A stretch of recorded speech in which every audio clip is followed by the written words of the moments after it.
Good afternoon. If you don't mind, I'd like to go through the 3 readings of the day, but I promise to make it short in each of the readings that I would like to reflect on.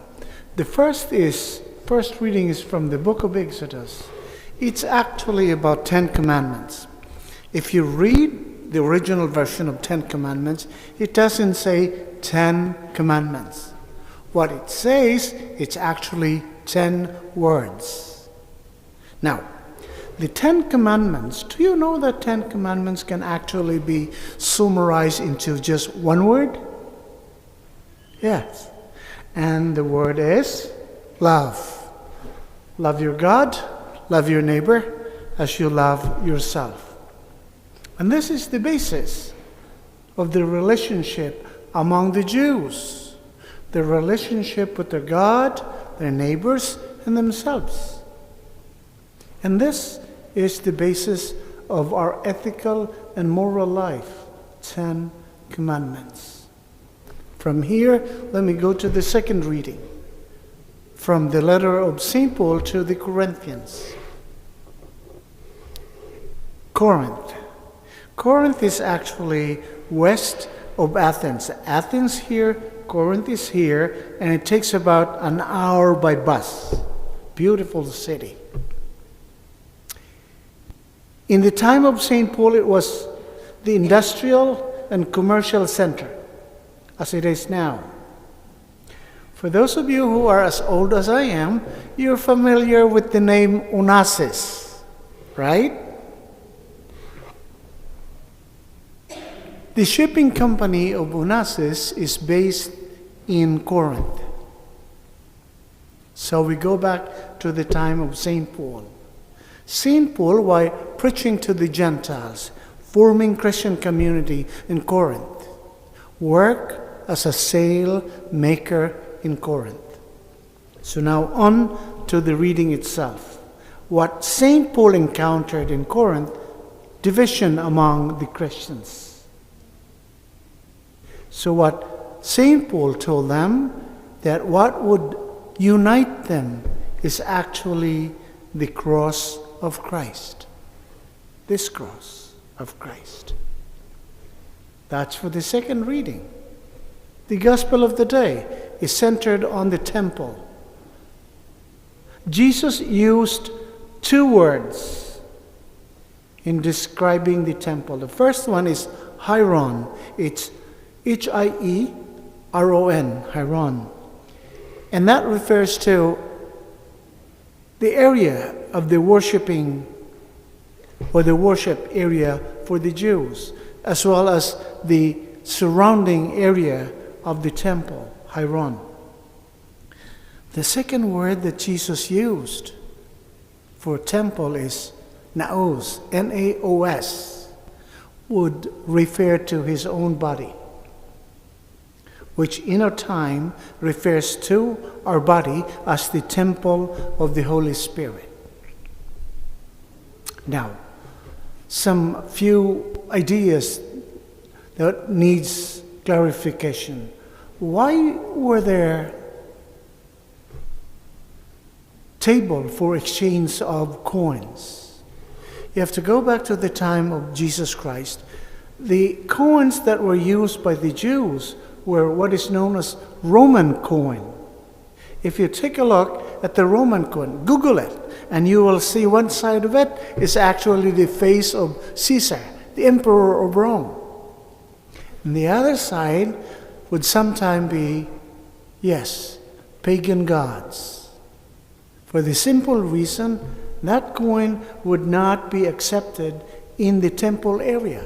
That's why they have to exchange it with the local Jewish coin.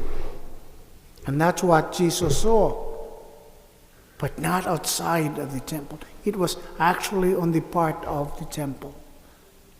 Making the temple as a marketplace.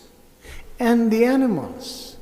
Because part of their worship, they have to offer animals. Blood. Sacrifice the animals. But for those coming outside of Jerusalem from a long journey, they would not be bringing along animals. So the merchants greeted some animals for them to buy, to offer on their worship. This is behind the idea of the worship. But what Jesus is telling us in today's gospel is true worship comes from our heart and from our mind. And that is why during the season of Lent, we have religious practices that would remind us that no, it's not the things that we can give, we can offer. It's this heart, this mind. And then forming it as a basis for our relationship with our God, our fellow men, and ourselves. That's it for the readings. But there's a second point. The second point is this. As I have said 2 Sundays ago, I invited you to the Station of the Cross. So I'm extending again that invitation. But in this invitation, I'd like to point out, I'd like you guys, the younger ones, the children, the young ones, to come and attend the Station of the Cross. Come with your mom and your dad. It's a beautiful way of praying to God, to establish ourselves relationship with our God.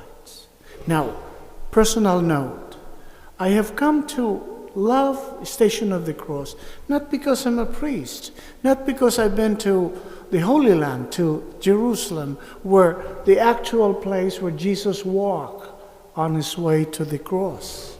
No. I've learned Station of the Cross when I was a kid, like you guys.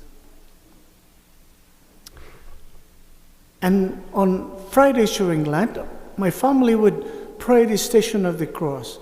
And together with my grandma, being the youngest of 6, it was my privilege to push my grandma on the wheelchair.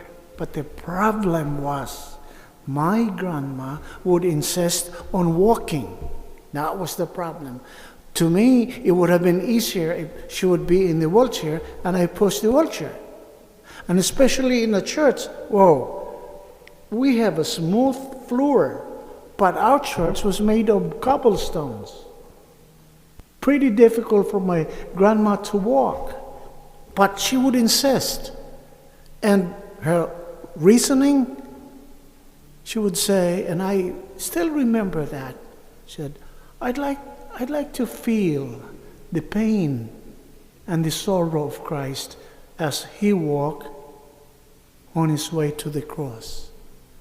Then when I was a kid, I did not understand what it was for, the pain and the sorrow.